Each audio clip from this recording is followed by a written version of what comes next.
What is up, and welcome into the Easy Smoke and the GM podcast. I am your host, Ezra McCann, and I'm joined, as always, by my outstanding co-host. He is a Chicago Public League legend. He's a Simeon Wolverine legend. He's a Grambling State legend. He played second base for the Tigers back in the day. He was all swag. He is none other than Coach Brandon Williams. Damn, this is the third time in a row I've done that. AKA Coach Smoke. I call him Coach and then Coach in the government name and then the nickname. That's the third time in a row I've done that. He is Coach Smoke. He is the man, the myth, the legend over at Simeon. And we've got our football expert. He knows all things NFL, all things college. It's true. Stop shaking your head. He is Glenn Morgan, our GM. And gentlemen, what's going on? How you guys doing? It's been a while. Doing good. Doing good. All right. It's been a minute. Yes, sir. It's officially baseball season. So you guys, first game next, I want to say Tuesday? So just rescheduled it to next Thursday, but first game will be next Wednesday. Okay. But the weather ain't weather permitting. You gotta love Chicago high school baseball in March. It can be 70 one day and 20 the next day. Right. Gotta love it. Let's get. We got a bunch of topics to hit. Obviously, free agency in the NFL started this week. And I guess officially tomorrow, as we record. Tomorrow is the start of the signing period and the new NFL season. So the calendar starts the new league year. There you go. That's what I'm trying to say. So teams can officially start signing. Let's start. I know this isn't not gonna start with the Bears. Let's start with the big news. At the beginning, last week, the Raiders announced a trade with the Ravens to send Maxx Crosby to Baltimore for 2 first-round picks. Some other things were in there, and then, mind you, once again, not official until the start of the new calendar. Right. Then yesterday, they called back the deal. Record stops. Yep. I wish I had the sound effect. Called back the deal. Apparently, Maxx Crosby failed his physical. He had a surgery on his knee, on the meniscus. Mm-hmm. And they're saying that it's not where they want it to be. So deal's off. Where's his meniscus if it's not where it's supposed to be? I don't know. It's maybe it's buried near the ACL or something like that. So then in the meantime, what happens? Baltimore goes and they sign Trey Hendrickson to a big deal. And basically what I think, the conspiracy theorist in me, they saw that Trey Hendrickson wasn't off the board yet and said, well, wait, we can get this dude for a little bit cheaper than Max and save our picks. Yep. Mm-hmm. Let's get rid of this. Let's be done with this. Why not do that to begin with? But okay, that's crazy to me, man. That's the part that makes it so weird and gives the mindset of malintent. Yeah. What's the malintent? I mean, would it be malicious? You knew the guy was coming off. You knew the guy was coming off knee surgery. So he was just coming off crutches a week ago, right? And you still decided to go in on this trade. Yeah, and it's pending the physical. Man, it wasn't pending the physical. It was. It's always pending the physical. This is not the first time that stuff. I tend. So, and I credit Danny Parkins for saying this. What? Oh, that's weird. Yeah, I credit Danny Parkins for this. I agree with him when he says if Trey Hendrickson wasn't on the table, Maxx Crosby passes that physical. I think they thought about it. They saw that Lindenbaum got taken away, and a bunch of the other guys got taken away, and they say, "Look, the price is too high." Okay, I'm still trying to figure out what's wrong. What's I think it's wrong because at the end of the day, if you could have got Hendrickson in the first place. Now you do that. Now the Raiders done spent all this money. Have they spent it yet? No one signed anybody just yet, though, right? No, but you have deals in place though. But you got deals in place, and they were with the mindset of moving on. Yeah, they still got their draft picks, right? Great. They still have their draft picks, but now you got to move around. They don't money have the draft picks that they thought they acquired. You still got Maxx on the books right now. That's what they don't have, and the price of Maxx Crosby has dropped. Yesterday's price is not today's. But you said malintent. To me, that sounds like you're saying is it was done on purpose. I don't know that it was done on purpose as much as it was. You know what? Like I think you hit it on the head when you said they thought more about it, and they're like, you know what? Which makes it purposeful. I don't know. Now, granted, how does make it purposeful? Is it necessarily wrong? No. How's it purposeful? They didn't do. When I say purposeful, I'm not saying they did it with the intent to. So when I say malintent, okay, that's probably the wrong. That's kind of what you said. I think you're spot on. But I don't think they did it with the mindset of, I think they did. Screwing why the Raiders. I don't think they did it with the mindset of screwing the Raiders. They did it to make themselves better. I see that, but it's still wrong. That's why I say it was done purposely. It's ethically wrong. They did it purposely. So we're talking ethics. We're talking ethics. Yes, it's ethically wrong because things changed. When the board got sort of reshuffled after you made the trade for Maxx Crosby, things changed, and now you're like, but you didn't officially make the trade. You're using the fine print to your advantage. Everything still that's not right. And this is not the first time. And it's not had that where the Bears. I remember, Larry Ogunjobi. The difference being, the Bears didn't go out and sign. This was some years ago. Give me a big time defensive tackle from that time. Gino, what's his name from Cincinnati? Gino Atkins. Yeah, they didn't go sign Gino Atkins the next day, right? There was a legitimate issue with his medical report, with Larry Ogunjobi's medical report, and they rightfully let it go. So that's you can understand that. You can understand that. They should take Crosby despite the fact that they don't feel comfortable about his knee. That's what they should do to make sure everybody else can be like, well, hey, at least you did the right thing. But here's the thing. Here's the thing. Do they not feel comfortable about his knee, or did they see an opportunity to drop Both that? Can be true. Get cheaper. Both can be true. Because I mean, that's the ethics. Isn't Hendrickson an injury risk? Hasn't he had an injury?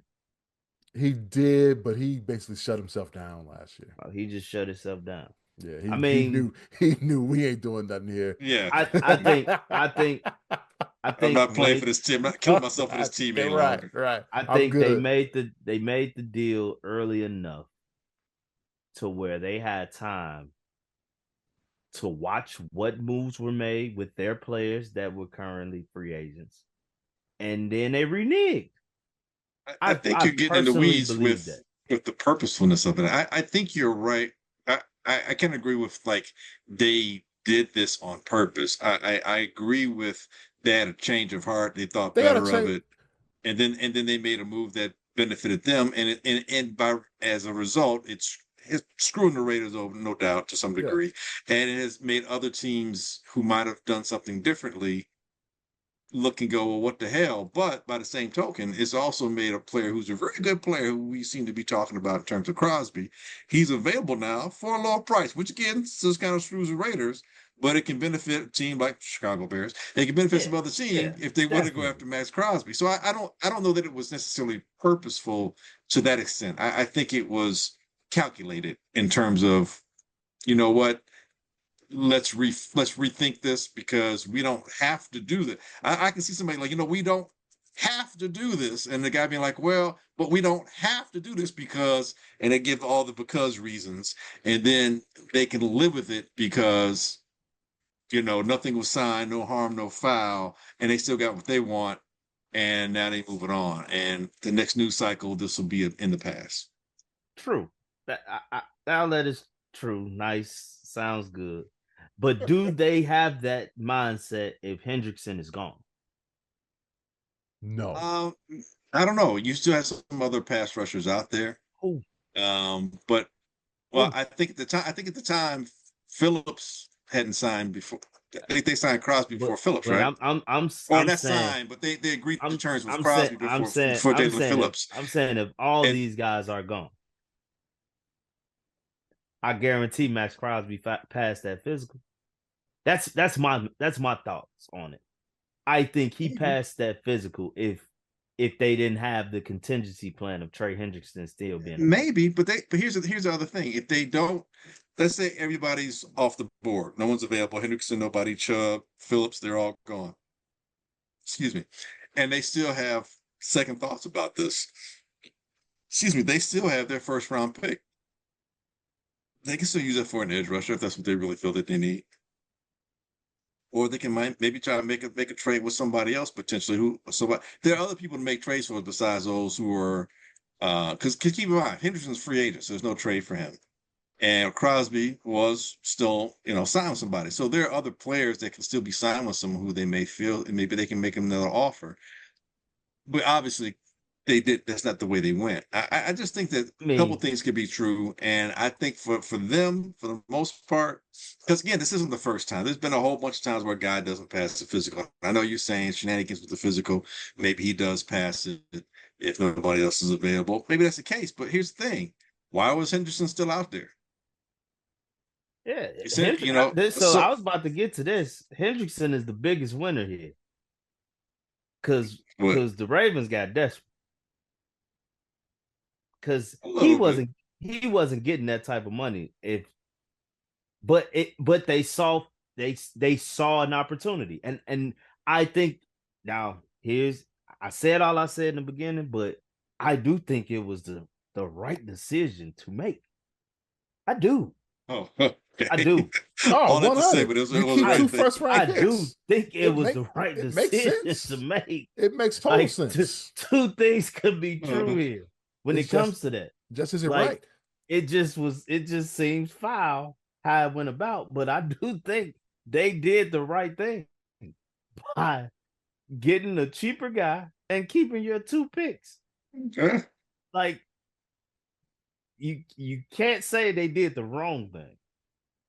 And I feel Hendrickson, because he wasn't getting that money until this deal fell apart. You don't think he was getting 112 from somewhere else? No, I don't. If he was, it would have been happened. Would have been happened. Shit, we would have gave it to him. That was the case. As much as we need a pass rusher. Yeah, I don't know that the Bears necessarily. I think the Bears might use their first round pick to get an edge rusher because I think they like where. Yeah, I think they like where Booker's going. I think that signing that they made, and I apologize, the guy's name just escaped me right now. They got from the Indianapolis Colts, the interior defensive lineman. Neville, what is his name? Yeah, again, I apologize. His name escaped me right now. Neville Gallimore. Gallimore. So I think, because I think that was more of a need than even edge rusher, to be quite honest with you. Because what that does is it shores up the run, which they were struggling with stopping the run. It allows you to let the older guys have that one more year, but just have more quality bodies and depth. It allows the young guys to develop a little bit more. That interior pass rush or interior defense is going to help that guys on the outside, and then you can draft a guy and get him in a rotation. And because drafting an edge rusher is a lot less expensive than getting the ones that we just talked about. Because when it talks about your pieces of the pie, the percentages, who gets the money of that pie, it's going to be the quarterback gets the lion's share of that. And then it's usually your number one wide receiver and or your edge rusher, and then maybe a left tackle. So right now, the Bears are going to have to worry about, re-signing Caleb and Odunze after this year. They got to worry about Wright and as far as his contract coming up. And if you were paying 2 edge rushers, that kind of money could fourth year, right? Yeah, that's what I'm saying. They're gonna re-up him. I'm just saying you got to have money to pay these guys coming up. The Bears about to break the bank. If you're paying for 2 edge rushers, I guess this year might afford you that. I'm just saying it can potentially catch up to you. But if you have a first round edge rusher, it may take them a year or two to develop. That still gives you that leeway. That still gives you that piece of the pie percentage that you don't have to worry about for another 4 years. So I'm just saying, I know the Bears are kind of in a bit of a win now mode-ish, but they also I was about to go there. Yeah, but they to go there. But and it wasn't me about to say we in the win now. I was about to ask, like, do we go to the win now mode method, or do we continue to try to build and take what comes? That's the tricky part. Where are we? You get what I'm saying? Like, because you do want to maximize on these rookie deals that you got. Yeah. But to your point, kind of going into win now means we have to win now if we do make that decision to bring on a big contract, because we have our quarterback that we will have to pay and our right tackle that we will have to pay like next year. Yeah. Right. And that's why you look at the other signings, and that, to me, that'll kind of give an indication of where the Bears are going to focus the draft energies, and where they may focus if there's going to be a big free agent signing. And that big free agent signing invariably would probably be for the edge. The thing with Crosby, however, may have reopened the door for the Bears in first consideration, because I'm pretty sure the Bears didn't want to give up 2 first-round picks and money. Now it may have to be 1 first-round pick, and maybe a little bit less money, which may make that a little bit more palatable. I thought the Bush signing was big because, again, linebacker is going to be an issue. That's the thing. The Bears all of a sudden had a lot of things they had to contend with at the end of the year that we didn't think that they might have to. Left tackle, getting Willis from Jedrick from Jedrick Wills Cleveland. From, Cleveland. Yeah. Wills from I said Willis. I'm sorry, Willis from Cleveland. Yeah, that's good because it's just up and retiring was right. And be able to get Bradbury was key. Being able to get Gallimore is key, and getting Bush. So now you don't necessarily have to use draft. Yeah, and Kobe for safety. So you don't necessarily have to use draft capital at this point for that, and you didn't overspend in free agency to get any of those guys. So I think it all depends. They could get that edge rusher at 25 as possible. But the Crosby thing being reopened, I think that makes it a bit more that they have to consider. So we'll see what happens going forward. But again, just like you reopened it for the Bears, I'm sure you reopened it for the Cowboys and a few other teams as well. That's true. That's true. But I'm sure that price has dropped, though. Oh, considerably. The price has dropped, and that's a big thing. And picking up, man. You don't think Jerry would go for? They got some extra picks. Well, they're saying 2 first-round picks. Well, they're saying the Cowboys are out on Crosby. Oh, really? Yeah. Now, some people think they're bluffing, but they did go get they got to free up some money. They did go get Gary from Green Bay. Yeah. Right. And keep in mind, they had a lot of money on the defensive line, because I think they just they took on Quinnen. Right, you're on Quinnen, but they let was it Odubingo? I don't know how to say his name. Yeah. You saying you on the right track. So he's another right. Oh, they just let go. Oh, so so yeah, I think the Cowboys have some fiscal concerns that they have to. And Jerry, as much as he'll spend, he's also kind of careful about how he spends his money too. Um, so yeah, yeah, the Cowboys may be out, but again, there's probably a few other teams. I mean, hey, the Eagles lost Phillips, right? Yeah. Hey, the asking prices may be a little bit less now, and if anybody can finagle something, the Eagles GM usually does. So I wouldn't be surprised if Crosby finds his way to Philadelphia, and that would be a nice spot for him. So absolutely. it may not be the money he wants, but the guy and Caleb's chemistry is great, man. Give them my 2 seconds. And hey, I would love him to be here, but here's the thing: you still, meniscus is like the worst injury in the world, but it can be tricky, especially for it can nag.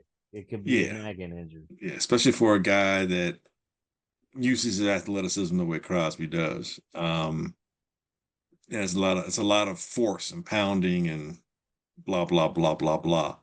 But it should be nice to have him on the opposite side of Montez and having Booker, and you could maybe slide Montez inside on a serious pass rushing down and just have a better pass rush. Gallimore, Montez, Booker, and Crosby. Somebody's gonna get there. Yeah, I agree.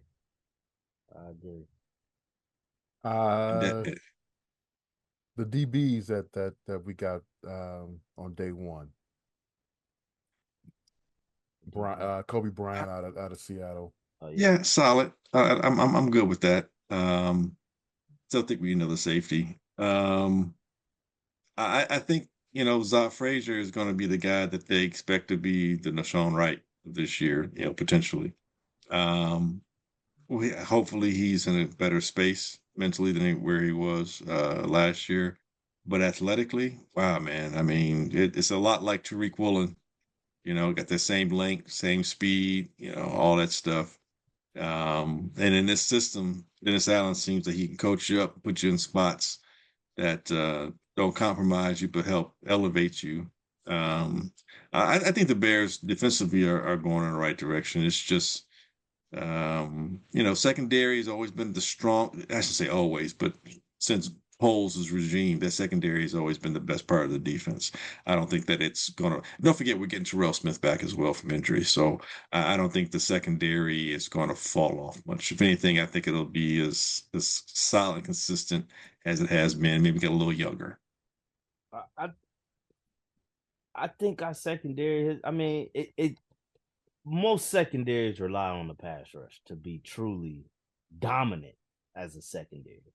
Like you can be a good secondary without the pass rush, but to be a dominant secondary, the pass rush plays a factor in that. Gotta get home. So I think we've had a good secondary for a while. Exceptional. We just haven't had the dominant pass rush that elevates our secondary to dominant. And if we can get that, I have no doubt in my mind that our our secondary can be one of those that will get a nickname. No fly zone. Some. Yeah, no, I again, it's been a consistent and an exceptional secondary without a really good or consistent pass rush. So, like to your point, anything better than what we've had in a pass rush is just going to make them better. I know the Bears aren't necessarily going to get the kind of turnovers they got last year in mass, but I can still see the Bears secondary being among the top 10 easily in terms of turnovers because it's a really good ball hawking secondary. They're really good at catching the ball. They're really good at doing things to force turnovers, and that's through two different defensive coordinators. Mm-hmm. So that to me that speaks to their talent and their ability to play the game and their football IQ to be in the spaces and spots they need to be so they can make those plays. So yeah, if they get that pass rush going, Yeah, maybe not as many turnovers, but they're definitely going to still force them. That Bears should be top 10 in turnovers again, I think, this coming season. Wow.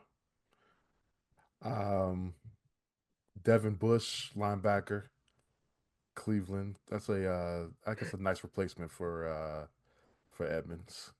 Yeah, solid. You don't have the length, and Edmonds is a different type of size, but I think Edmonds is maybe a little bit better in coverage than Bush, more accomplished, I believe. But to your point, yeah, it's not bad to have that. I think they still need to address linebacker as well. As far as the difference making, we don't have any, right? We got to still get more. Well, they re-signed Jackson. They got Jackson back. Oh yeah, they did. Deontay, right? Ain't that his name? DeMarco Jackson. Yeah. I think they got somebody. Yeah, that's kind of my point. The fact that you're making that face right now, because what's the name is hurt. You're right. Is he still under contract? Edwards. He's hurt. Yeah, Edwards is TJ Edwards is, but he's under contract though. Yeah, he is. But I mean, I wouldn't expect him back for Thanksgiving. He had a pretty serious injury, correct? Yes, he did. So, yeah, that linebacker is a position that they need to address. So let me ask you all this: with all the things that's happened free agent wise, they've addressed center, interior defensive line, safety, some other secondary people. Got Khalid from Raymond, thank you, from the Lions. Right. So you got special teams again, and you got your third/fourth wide out. What do you think the Bears need to address in the draft? You don't have to necessarily give me, first round this position, but just the positions of importance, maybe your top 3 positions of importance that the Bears need to address. Top 3 for me will be edge, interior line, offense, because I guess center guard, because most guards can play center, right? No, I won't say that. So center. I would say most centers can probably play guard. I don't know if most guards can play center. So center. And you said top 3. We haven't developed a center since Olin Kreutz. Olin Kreutz, yeah. Edge, center.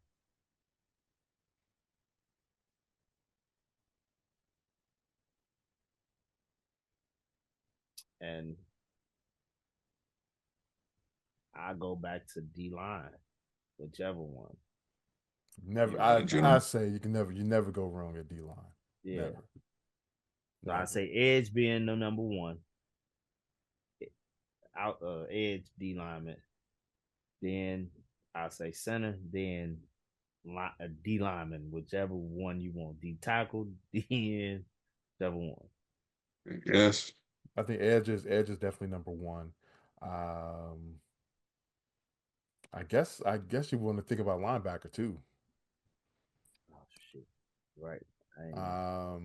Just sat here and said we ain't got none. Yeah, linebacker and then interior offensive line. Because I don't know who is our backup center. What's his name? Get a line. Right? No. What the heck? That would be. Let's see. Momento por favor. As of right now, it is. Backup center, my friend, is no one. Yeah, I'm looking. Wait, there's no one. All these guys, there's nobody here. Yeah, there's no one. So yeah, maybe drafting a center would be nice. I can see drafting one in the fifth round. Fifth round. Develop them. I don't know that it's a need position right now. How old is Bradbury? Bradbury's only 30. Okay, yeah, he might mess around and retire on you. Well, what I'm saying is, I think it's a position. Shout out to Dahlman, man. I get it, man. I get it. I ain't mad at him. Yeah. I'm not saying my bad, go ahead. Playing professional football is a tough endeavor, and if you can get out when you make some money, and you can get out healthy and have your mental capabilities intact, mental health, I can't be mad at that. I'm mad a little bit because it is what it is. But him personally, I'm not mad at it. You know what? And I kind of want to go on a little rant right now because you kind of just made me feel like the league is against us. Dahlman retired out of nowhere. When we finally feel like we get our damn offensive line together, he just up and retired. They're not giving us 2 goddamn picks for Ian Cunningham. Crazy. Like and that's messed up. Matt Ryan and the Falcons are out there screaming at the top of their lungs, saying it that Ian Cunningham is the general manager and he's the top guy making decisions. It's like Matt Ryan said, "I've never been in a draft room before, so I'm going to be learning from Ian Cunningham." And hopefully I can, if he has any questions for me, I'll try to answer. But basically, he's reporting to Ian Cunningham. Karma's a mofo. Man, like I feel like, granted, we goddamn. Oh, my bad. World Baseball Classic. Yeah. So quick update. Bottom of the ninth, Dominican was up 7-3. Bases loaded, no outs. Sack fly, 7-4. Runners on first and second, no outs. 1 out. Ball hit back to the pitch. He threw that one for the center field. Oh no!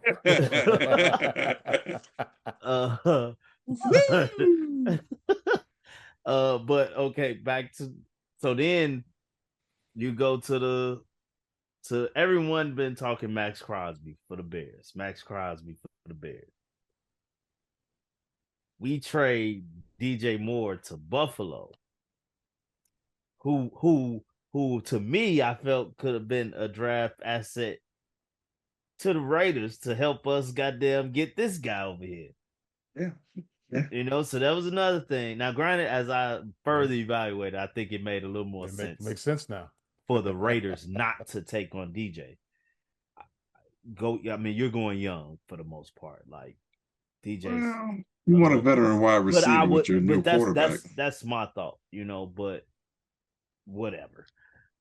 Then the fact that the Ravens get goddamn Crosby, I just felt like a lot of shit was going against us. And I wasn't liking it. Now, things seem to be coming back to form, to shape, but like I'm still bothered by this no 2 picks for Cunningham. I never even knew that stuff existed until we started this podcast and y'all schooled me on that. Yeah. And we've been waiting on this moment for us for a while. years. And then it happens. And we the team that don't get the damn picks. Like, something's wrong with that. Something definitely wrong with that. Braxton, so you said. Oh, go ahead. I'm still waiting for your three picks. Oh, I said edge, linebacker, and linebacker, center. Interior lineman. Interior lineman. Center. Yeah. Oh, okay. Interior lineman. Okay, my bad. That's how I got to Dahlman. My bad. And that's okay. what made me kind of spaz a little bit. Left tackle, that's going to be an issue. The Bears re-sign. I think it is. The Bears re-signed Braxton Jones to a 1-year, $10 million deal, basically a prove-it year for him to show that he's back, and if not, then let him go. But hey man, look, I tell you this: if you can't be successful with that damn magician we got at quarterback, you're terrible. Because a lot of times he's helping y'all. Well, here's the deal: with avoiding sacks. Braxton Jones wasn't terrible before the injury. You know, he was. I mean, he was a 5th-round pick. He's a better run tackle than he is. But he proved that he was that he was a NFL lineman. And his then run got hurt. He couldn't really. He was basically rehabbing all year to try to get back, and I don't think he was at full strength last season, and that's why after what he started 2 games last year. Yeah. 2 or no 3. Oh. He started the first 3, and then they pulled him in was it the Raider game? It was whatever the Raider game. Yeah, they pulled him for Theo Benedette, who should be back. Who was back? Yeah, which he wasn't hurt. I didn't really understand why they pulled him for the playoff game. And moved Tooney over. Though Tooney had a really good game at left tackle. That's it. That's getting way off the point here. Braxton Jones. Did you think that was a good signing? Did you guys think that was a good signing? Bringing him back for one more year? I think it gives you a year to allow Trapillo to get healthy, and it gives you some options. And also gives you a little depth on your line, and because Braxton can actually slide inside as well. So, and signing Wills, I think, gives you a person for a year, and you see where Trapillo is. So, at the end of next season, if none of those things, if Trapillo doesn't get back to where you think he can be effective, Wills isn't. He wants more money and he wants to go somewhere else. Oh, and Braxton doesn't work out. You still have an opportunity to draft a left tackle, or in free agency get you a left tackle, and you have all that money off the books. So I think it is what it is for right now. And if Wills works out, then maybe you re-sign him for 3 to 4 years and still give Trapillo to work, through his rookie contract to see if can be okay. And he provides that swing tackle capability because he can play. Obviously, he came in as more of a right tackle than a left tackle anyway. So yeah, I think left tackle isn't a problem. I just think it's something that doesn't have a conclusive answer right now, but I think it has enough flexibility that you're not asking yourself a lot of questions. Yeah. I think what I like about it is, I mean, we've talked about it many times, man. Depth. Mm-hmm. We have options now. Mm-hmm. We have options, and you can play around with it. Like, okay, you ain't playing well right now. Let me put him out there. Okay, you playing well in this moment. Like, we didn't have that in the past. Like, and now creating that depth is big. So I like it. Crazy thing is, I had Braxton Jones confused with Larry Borom. So for some reason, because I'm like, wait, we brought back Braxton Jones because Larry Borom is in Cleveland, right? So I kept telling my boy at work, like, yeah, we brought him back from Cleveland. Like, and then I realized, no, I'm thinking about Larry Borom. But I think, man, I think the depth aspect is key here and putting ourselves in a position to possibly find the long-term answer, or hey, like GM said, draft somebody. So I'm cool with it. I'll take the other thing in addition to that, based on what you said in terms of Braxton. He's really good at run blocking, and with he's not a new head coach. With Johnson here, the run is significant, and being physical is part of the whole personality and dynamic. And what helps you better at pass blocking? When you don't have to pass block as long, and when it's play action.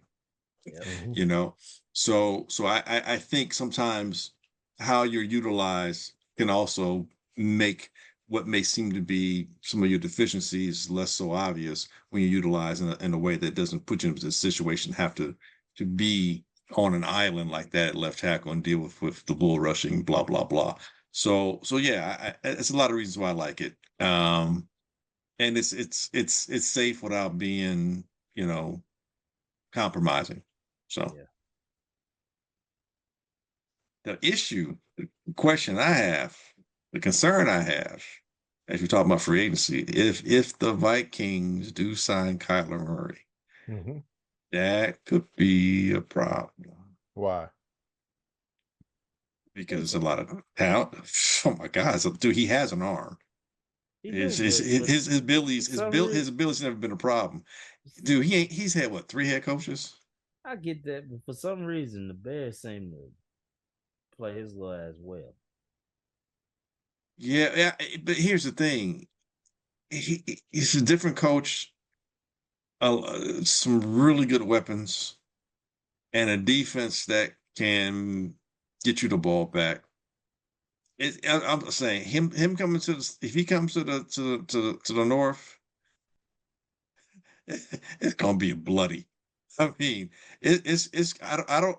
Every one of those teams in the north can win a division. Every one of those teams can win. You literally can have all 4 teams win 9 games or more. You think Green Bay can still win a division with the losses they've had? Yes. Because they lost Dobbs, right? But they drafted Golden. So he's faster. So, They lost Dobbs, they lost Gary, they lost they still 7. Got Micah coming back. Still got Micah coming. Still got Micah coming back. He'll be back. They're am I saying the Packers are going to win it? I don't know. Can they? Yeah. The Bears won a division and still were, not good in a lot of spaces. Yeah. I mean, Caleb, we won it about skin of our chin on 7 come back from behind, 4th quarter victories or whatever it was. So, yeah, I mean, Green Bay could have won a division. They just lost us in games that they should have won. They should have won. So yeah, I mean, I think if they were playing anybody but the Bears, they might have won. I mean, it's I'm just saying, man, it's going to be a tough division. I know the Eagles and the NFC East should be interesting. I think the Giants are a new head coach and some of the free agent moves they make, they're and whoever they draft to make it interesting. Washington, not sure what they'll be, but the Eagles and the Cowboys, in that division, up until last year was the first time that a team won it back to back, right? In like 20 plus years. Yeah. Yeah. In the West, I mean, Seattle is losing some people. I don't think they'll necessarily repeat, but they won't be bad. The Cardinals will probably be the only bad team there. The Cardinals, the 49ers. I mean, what if Crosby winds up in San Francisco? He gonna get hurt. Just like everybody else. That's what I can guarantee that. He go they there. Got some environmental issues up in something's in the water out there. Yeah. And the Panthers have made a few nice moves too. So Atlanta. Well, I don't know what the hell. I don't know what's going on. Atlanta should have tried to get goddamn Kyler and not Tua or Malik. One of them. $39 million for Tua, man. Well, they not paying that, right? No, Miami has to pay that. Yeah, that's still a lot of money. Yeah. Shit, Arizona just took a $99 million cap hit on Kyler. Man, dude, need some of these teams to come ask for Tyson. I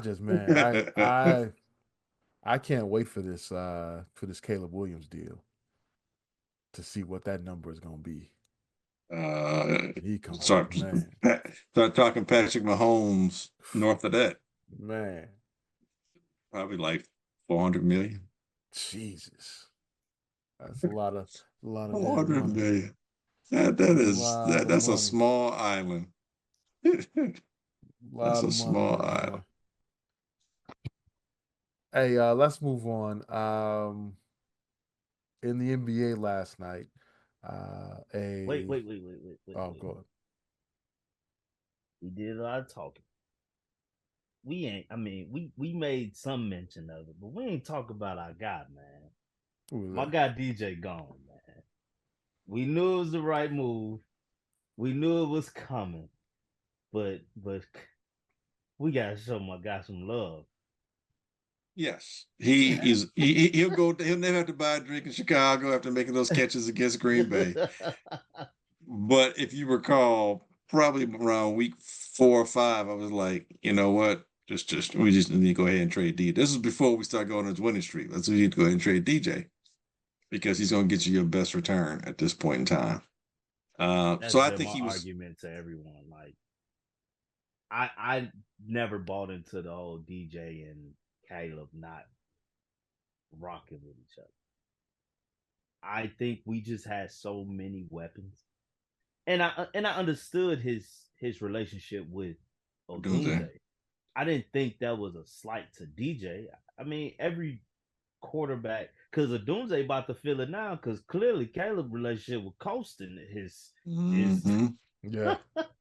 So like, and Luther's getting in there coming too. Along. You get what I'm saying? So like, this is not no personal thing.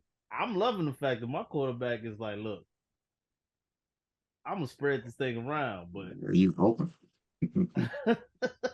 Well, I think what it takes some pressure off Caleb, because I think especially in that first year, he had to try his best to get the ball to DJ, get the ball to Keenan Allen, because they were the established vets.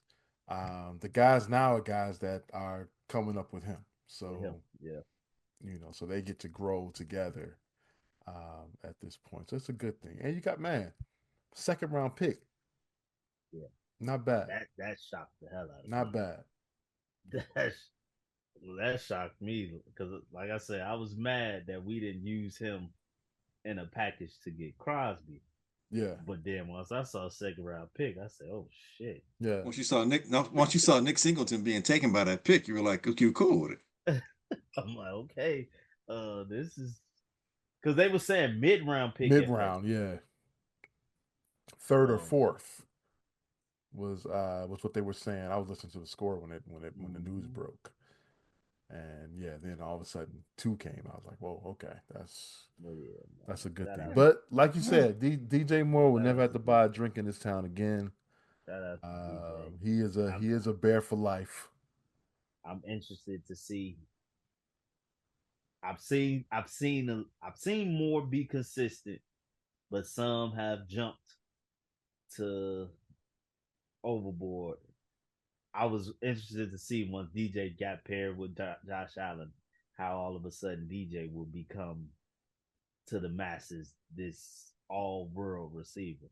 But some are staying true. Like, no, he's a number one, but he's a middle of the pack, lower tier number one. Yeah. And you got some saying he's elite. And I'm like, here we go. Now, granted, I love him. Say elite. But the reason I don't want to hear the elite thing, because now, once again, for me, it's going to shift to the focus off of Josh Allen and his shortcomings. Who was that? I was listening to somebody. Damn, who was it? I forget now. Whoever it was, sorry. But this is not my idea. But he compared DJ Moore to Zach LaVine. No. In that this was a guy that is looks good, that can get numbers, that could get numbers. Was a talent that in some if you looked at him in some cases, he looked at, you could look at him as elite, but a good locker room guy, never a problem in the locker room. Nice guy off the field, but was never really on a big winning team. No. So you say no. You're saying he's better than Zach LaVine? Zach LaVine was never elite. Zach LaVine. It's entertaining. If you go back to it's entertaining. 2018, 2019, entertaining. He was filling up the score sheet. Entertaining. He won a gold medal, man. Come on now. I could win a gold medal with that team. Never entertaining. He was entertaining. He was putting up 40 a night on some stretches, man. Never elite. He was unstoppable. Hitting game-winning shots. Yeah. Okay, he was like a Michael Redd. Wow. He's more athletic than Michael Redd. Stop. Just said. Michael Redd was nice though. DJ made more winning plays than Zach LaVine ever did. Zach LaVine didn't play winning basketball. No. He's talking Josh Allen. You saying Josh Allen is Zach LaVine, right? No, he said no. He said Moore. DJ Moore. Oh, DJ Moore. Yeah. And DJ Moore is in a dependent position. So it's hard to compare the two. Now when you hand the ball off to him like you're supposed to. Running that man. Get him out of Chicago. Stop running that man inside like he a halfback. But yeah. Hey, I'm shocked he even went for that. I don't see that. You don't see that comparison? Nah. I gotta remember who it was that said that. Yeah, I don't see that comparison. Because to me, that's the reason I think that comparison comes is because when DeRozan was having his hot run with the Bulls, people were saying LaVine was hating on DeRozan. And I feel like people are saying the Caleb and DJ Moore relationship that Caleb was favoring Odunze. I think that's what he's feeding off of and trying to give. Wait, I don't think LaVine was hating on I never did either. Never did either. But people were saying that. No, that's it. I don't think people were saying that. That was back when the time I was I had the little 10-game pass. There was sort of all right, that's crazy. A fight. Right? There was a on court. I'm not gonna call it fight, but I think they were trying to figure out whose ball it was in meaningful moments. There was that, but I don't think there was ever. I mean, shit. They ended up back in Sacramento together. Yeah. I mean, I think it was overblown, and I think people are using.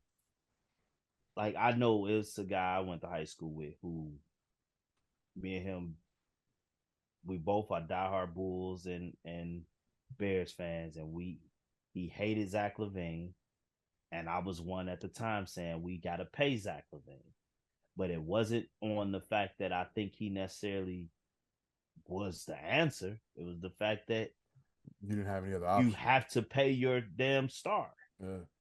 And on the flip side, he loved DJ. Everybody loved DJ when Justin Fields was here, but everyone quickly turned on DJ with Caleb because they felt that DJ still had love for Justin and he was pouting but like he was pouting because they was throwing his ass and he was getting hung out to dry. Exactly. Shit. Like people wanted him to just be the just super positive person, while at the same time, everyone's complaining about the coaching, everyone's complaining about the play calling, but y'all want him to smile. Like, come on, man. Like, no, DJ meant more to the city of Chicago at his limited time than Zach LaVine ever could. Zach LaVine can't come back here and get a drink wherever he wants. He can't. Wow. No, I mean, well, Zach LaVine didn't win a playoff game, so that's the difference. You know, that's the difference. Speaking of differences, it's a 2-point difference between one Adebayo and one RIP Kobe Bryant, and I don't think the 2-point difference is that close. Between the two. That was the most bogus 83 points I've seen in my entire life. 83 It's 83. Oh, God. That's right up there with Strahan getting his extra sack and Garrett getting his extra gimme sack. They just gave it to him. I know 20 years from now. Did they just give it to him, though? He made the free throws. His teammates did. I'll tell you that. Because Washington wasn't trying to let him do it. But they kept hacking his ass. And they were legit fouling him. They were putting 3 men on him in that fourth quarter to try to keep him from getting the ball. And I will say Bam's teammates wasn't even trying to score. We trying to get Bam the ball so he can get these points. And that's why I love it so much. That's why I love it so much. I understand it looked bad in the end of how the basketball was being played. But so often, so much that coaches jump in the way, I'm going to take you out, or teammates like, I'm going to still try to get mine. To see that, because mind you, one thing that made it amazing to me is that it made me turn it on. Because you all know, I do not watch NBA basketball. It is terrible. And granted, that last quarter was terrible, but I was still locked in because something that was happening we hadn't seen in a long time. So I was locked in for it. But to see his teammates, his coaches want him to do that, that meant something to me. I loved what I saw. I loved it. I understand how, like I said, the game got real sloppy, got real crazy. Yeah. But the overall message it sent, it meant something to me. And I don't give a damn. 83 points is 83 points. Goddamn, all these people that's being critical, go in the gym and make 36 out of 43 free throws right now and tell me if it's easy. What about people that say that the game was out of hand? Why I don't care. So what? Go for it. The man has 70 with 10 minutes left in the fourth quarter. Yeah, well, go do something special. 70 was special right there. You gonna take a batter out that got 3 home runs and the team is up 10-0 and it's forfeit back, or you gonna see if he can hit a 4? Well, that's not a good thing. Maybe it's seven. No, maybe 7th or 8th home run. Because 4 home runs, we've seen that in the game. Yeah, fucking 7 to 8, did. You definitely keeping them in. You want to see if he can keep doing it. I'm saying, that's what I'm saying. I'm saying that's okay. to your point. That's a better analogy. I'm like 4 home runs, like that. We've seen that. Like Mike Cameron did that with the Reds or the White Sox. I can't remember who he did it with.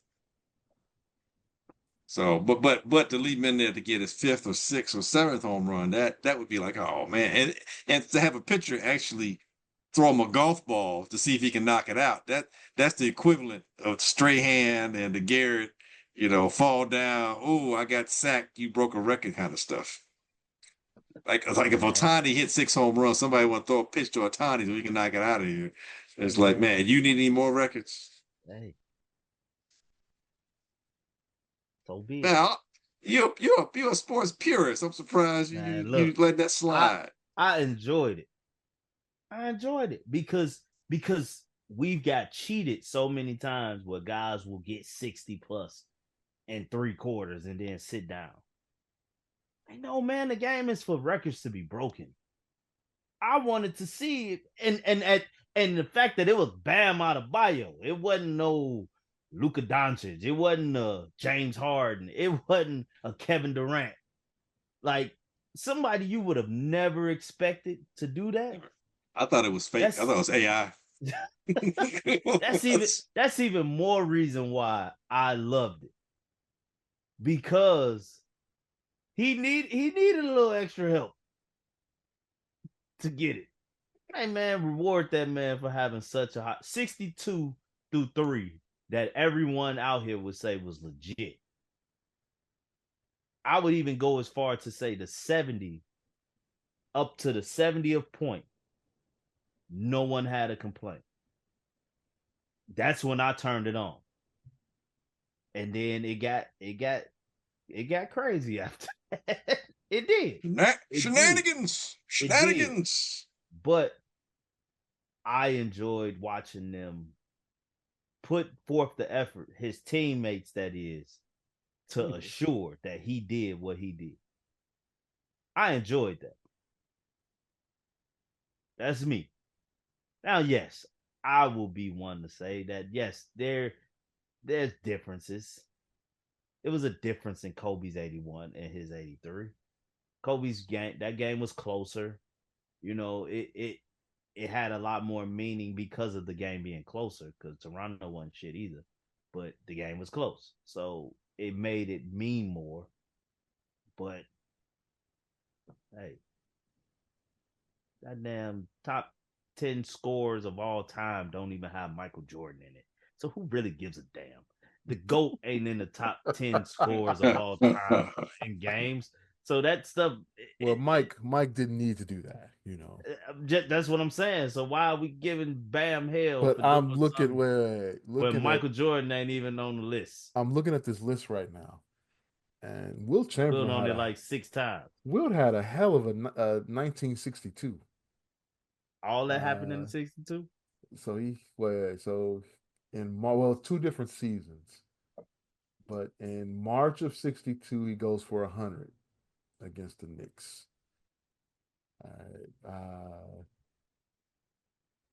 He went for 78 and 61, December of 61.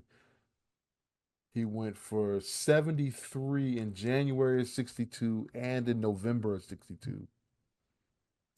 He went for 72 in November of 62. No 3-point line.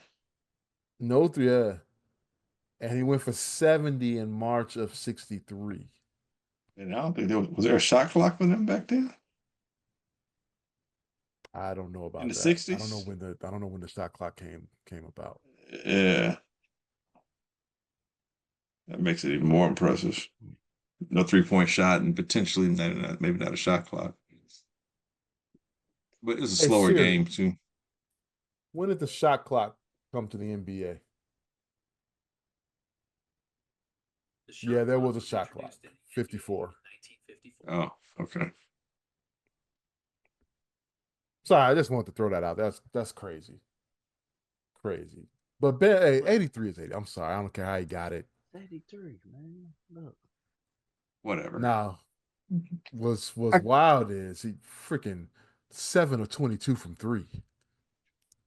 The fact that he took 22 3-point shots. 22 threes. But, my God. But a lot of those came in that fourth quarter. He all the misses. He was jacking them up to try to get this record. I felt he was trying to get it over with sooner than later. Cause like I said, it was like they were face guarding him on inbound passes with 3 guys on him, trying to force the other guys to go score, and the other guys was not doing it. Nope, we gonna get him the ball, and either y'all gonna foul him or he gonna put a shot up. And I say, man, I love. So you still say Kobe's 81 is more impressive. Yeah, more impressive for sure. It's easy to say that. All right. Look, I look at it this way. Kobe would have called Bam soft if he didn't try to break it. Yeah. Mamba mentality, man. Now, granted, he probably Mamba said records are made to be broken. He'd have probably called out Bam's teammates though. But he would have wanted Bam to stay on the floor to try to break it. And that was the thing. Like I said, we see too often players come off the floor. Like it don't even a lot of times be the coaches pulling them off. It'd be the players like, yeah, I'm done for the night. Like whoever just so goddamn weak and soft, man. It's good to see a guy go out there, go against the masses, and do something that people didn't want to see done. The one on this list I don't like is the David Robinson 71 to win the scoring title. Yeah, I don't like that one. I remember that. And also Picky choosy. I like them all. Shaq played the early game and got his 32. And then David Robinson finds out that he scored 32. So to win the scoring title, yeah, he went for it. He scored 70. That's and he scored mentality. 71. That's even better. What should stop him from scoring? Hey, I love it. I love it. But no, I you got to give it to him, man. He's on the list. He's the number 2, second in single game scoring. That's an accomplishment, man. That's something you can tell everybody about for the rest of his life. We'll never forget the night that Bam scored 83. I already forgot it. 20 years, it's gonna be a Jeopardy question. I'm more impressed at him and Asia Wilson. I was impressed he landed that shot. Yeah, Asia was there. She was there. Yeah. Yeah, good for him. Yeah, he's winning on and off the court. Winning. In the books. In the modern era, him and his girl got the highest point total in their sports. Think she's helping his game a little bit? No. Giving them pointers? No. Yeah. Put them on the court together. He'll cook her ass. So no, I think he helped. She's helping his game. I think a big game. You think it'll be a game? Big game. Man, you. If she got the ball first, you must believe Clarissa Shields can be Romy Romello too, don't you? I don't even know who they are. Oh, boxing. That's boxing.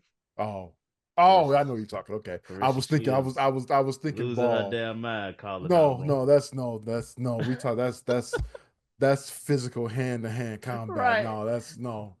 But they probably. I'm sure they work out together. Bam, I'm sure they do. That's why his shot was so sweet. You know, he got a little less strong. I think he's more so helping her. No, I'm saying that I'm being facetious. Y'all not following me. I get what you're saying, but I got it. I think she got the advantage in her league with him helping her versus him and his league with her helping him. Yeah, I would agree. I feel like she's the one giving more pointers. I think he just, he's hands off. She shoots around, he rebounds for her, I think she's actually giving tips. Okay, Omar Epps. That's just me. That's just me. She can ball, man. She can ball. Yes, she can. I'm a fan. Last thing, man. Last week, the president, he had his 47? His college 45, 47. Yeah. He had his I don't even know what you call it. His round table on college sports, which included Nick Saban and Urban Meyer. Get me started on those two. All of the commissioners of the Power 4 conferences. Charlie Ward was there. Yeah. I don't think he said anything. But I didn't realize Charlie Ward is the basketball coach at FAM. Yes. I didn't know that. But anyway, basically what came out was that that these college football players or college athletes shouldn't be making this much money, and they need to curb what's going on in college sports. That's what I took from it. And I guess the president's going to put out an executive order to fix college sports. I don't know what that means, but from the way he's been talking, I guess he wants NIL to be more like $10,000 to $15,000 per athlete. And stay out of White Sox business. Seriously, dude, just shut up. Like, it's borderline. I know black players aren't the only ones that compete, but it's borderline racist to me in a way, because it's like you try to put these limitations. You don't do that for anybody else. Nope. hockey players or, baseball player, all this stuff. But you can't stand to see. It's anti-black, man. You just can't stand to see us prosper. And by the same token, you make all this noise about, making your own way and all that stuff. Well, okay, it's so exploitive. It's close to plantation like type stuff, dude. I mean, it really is. The only people that have an issue with this is the old guard. But it speaks because Jalen Rose just spoke on something that fits into this realm, as he spoke on the fact that why is it that the sports that blacks dominate have so many restrictions? Yeah. Every other sport outside of football and basketball, you can go straight out of high school. You can become a professional right out of high school. You can still be in high school if you play in tennis or golf and hockey.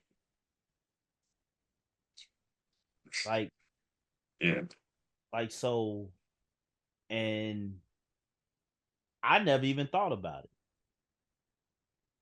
And it might be because I'm a baseball guy, but you can't go straight to the league in these other sports. It's trying to hold, and it makes sense to hold us back, to assure that we don't reach that level of financial status so quickly. Well, at the same time, using our black bodies. You at the same time to make money for everybody else, exploiting us for you to get rich off. Right. I mean, let's be real here. Jeremiah Smith. He's going to his third year, but his first 2 years at Ohio State, he should have been the first wide receiver taken in each draft. Arguably. First or second. As a freshman. As a sophomore. I don't think because football's it don't apply to everyone. I actually understand making these guys go to college football. I do. But there are, like, Adrian Peterson probably would have been an exception to the rule. Yes. To your point, Jeremiah Smith, potentially. I think wide receiver has a lot of nuances to playing it, but physically, yeah. Same thing with Julio Jones. Physically, probably could have come out. But my thing is this: as a freshman in college, physically, I'm just saying. Yeah, I understand what you're saying. I'm just you think so? Julio, oh my God, yeah, that guy won at birth, man. Shit. Yeah. But you go back and you look at just the fact that I blame all this on the fact that the NBA changed the rule back and forth with basketball. They did it twice. With not allowing them to come straight out of high school. Yeah, they changed it twice. That's what led to where we are today. That's what led to it. I don't necessarily agree that that's what led to it. I think it contributed. I think it contributed, but I wouldn't say it led to it, because basketball. With basketball, you know why I say it led to it? Because guys found a loophole and started going overseas to get paid instead of going to college. But no, because of the 1 year removed, and I felt like that made colleges feel like, okay, we gotta pay these guys to at least come to us for that 1 year. Because all the other sports, football, you had to go to school. Now the transfer portal was different, but football, you had to go to school. Yeah, I think the O'Bannon thing had a lot to do with what led to the NIL stuff. Well, the NIL, yeah, but we're talking about the one and done rule, as opposed to just letting high school kids come out, right? Well, he said getting paid, and so getting paid to me is saying Ed O'Bannon went to court and did all that for it, but I think. But I'm talking about I think what Smoke's talking about was the rule to make it so that you couldn't come out of high school. Yeah, I think that's what began the transition to guys.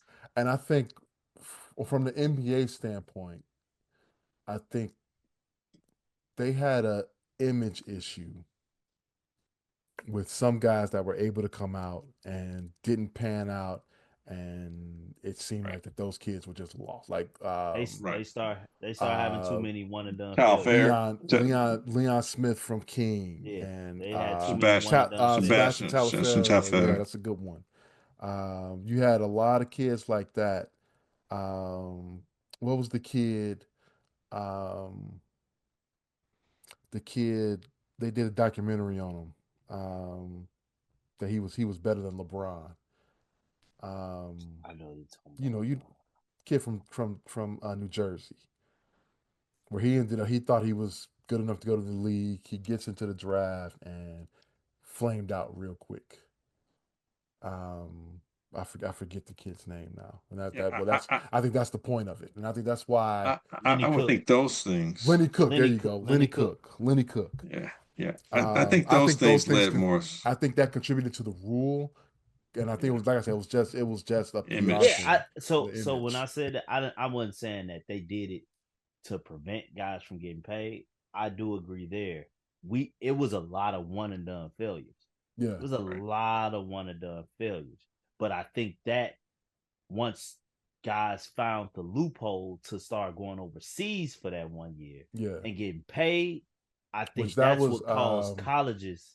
Not a lot of people did Brandon that, Jennings though. was the first one to do that. Right. Brandon Jennings was the first one to do that. I think that's what caused colleges to feel like, okay, we need to figure out a way to keep those guys here and pay them.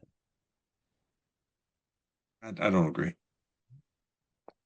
Yeah, I think that keeping them pay them because of the game was suffering. You start seeing Butler go to back-to-back national championship games. It's just like, what? I mean, I think that the college game suffered. No talent was staying. I think theirs was a talent drain, and they realized we got to do something because we're losing these players to NBA and potentially overseas as well. I think that had more to do with it than because some kids found a loophole. I don't think everybody's really using that loophole because that's a bit scary because you got to go overseas and you 17, 18 in a whole different foreign language thing. I don't think everybody really was down with that. And these kids don't care. I don't know. I don't think there were enough people. That might be the case, but I don't think there were enough kids doing that to make them have to do that. I guess that's my point too. It wasn't like it was being done in mass.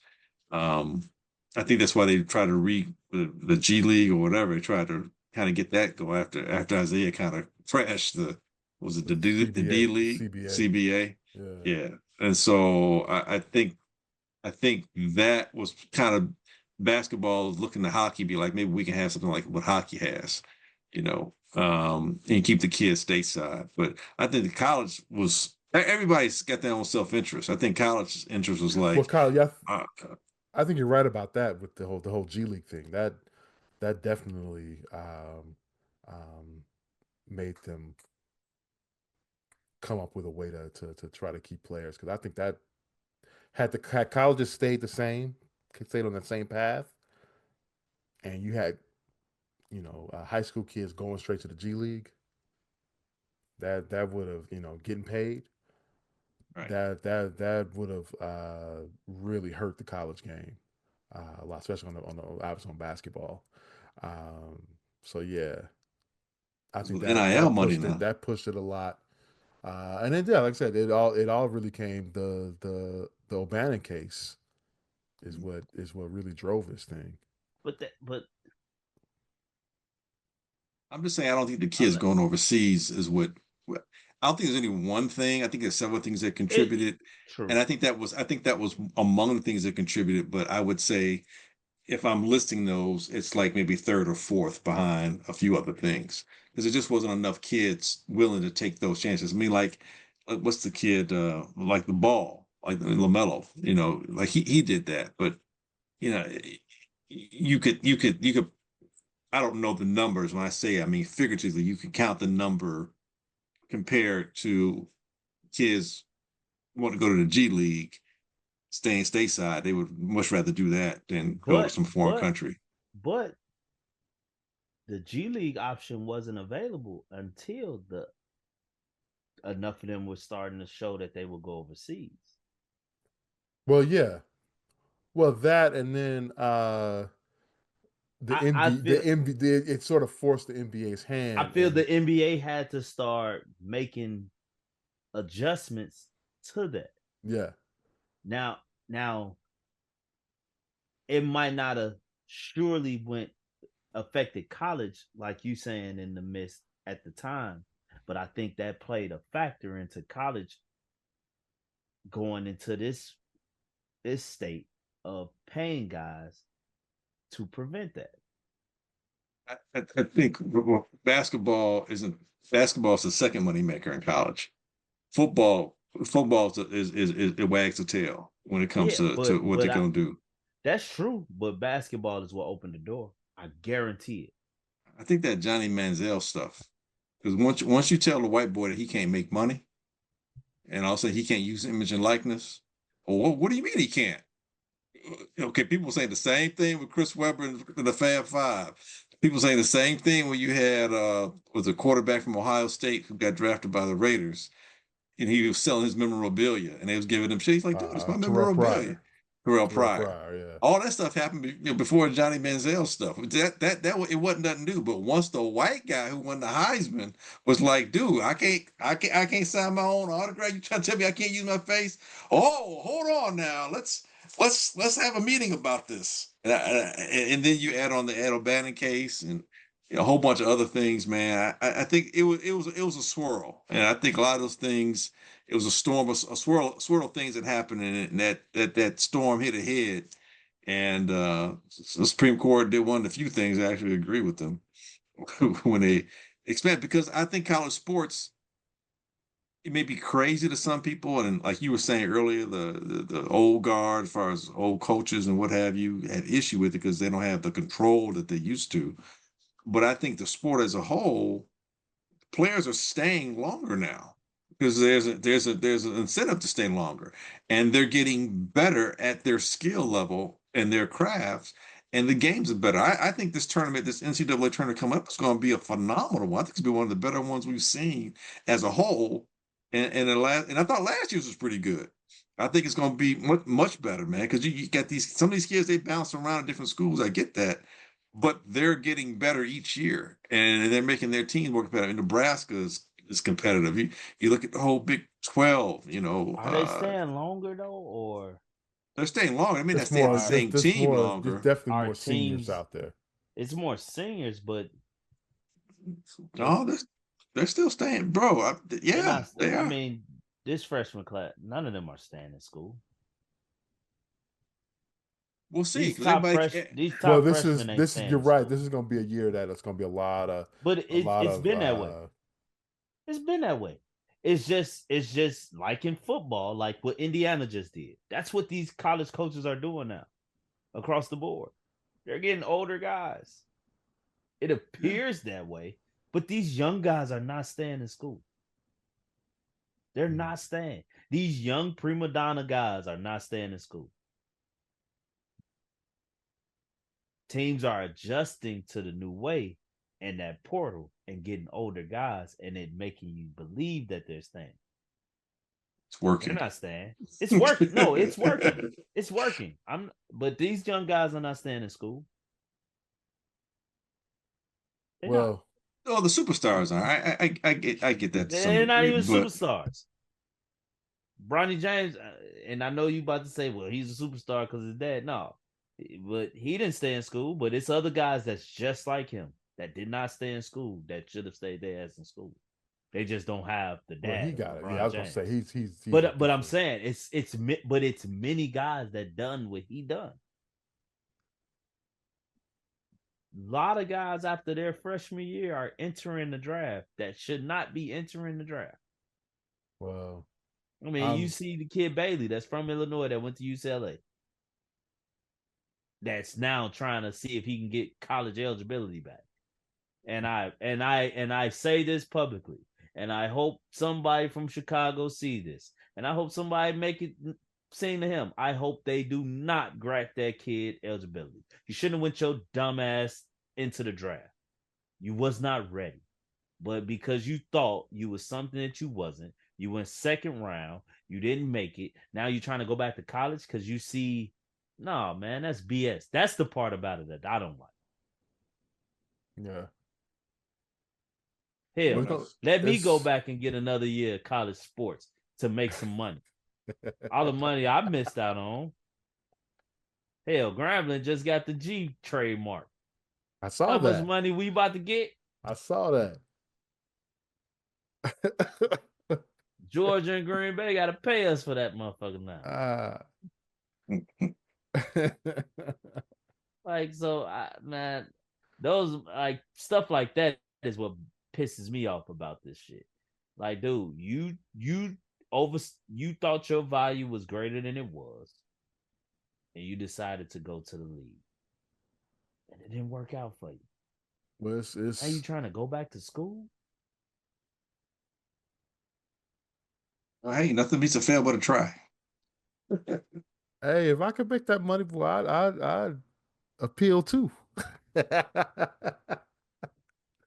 it's gonna be interesting, man. If this executive order comes, how, number one, how it will be enforced, and then two, lawsuits are gonna come out of that. So it's just messy, man. That's all it is, man. It's all a circus, man. All to avoid Epstein. It's Epstein files all over again, man. There you go. He don't realize what he about to do. I mean, you got guys that's getting paid that still telling coaches, I'm done for the day. So what you think when you gonna stop the money? Yeah, okay. Yeah, okay, Trump. Or you need to stay out of it because he fucked up the USFL. Stay your ass out of it. Small potatoes. Go watch it. The history of the USFL.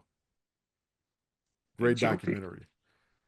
Yo, fellas, let's get out of here, man. That's going to do it for this week's edition of the Easy Smoke and the GM podcast. I want to thank everyone for listening. We greatly appreciate it. You can catch us on Apple Podcasts, Spotify, iHeartRadio, Amazon, wherever you find your favorite podcast. You can also catch the video version of this podcast on YouTube. Go to search for HP53 Productions on YouTube, and you'll find a link to our podcast and the Super Duper podcast hosted by Rob Griggs. Yo, Glenn. Yep. Please take us out. Hey, it's like we always say here at Easy Smoke and GM podcast. We ain't saying we're right. There's something wrong. We'll catch you guys next time.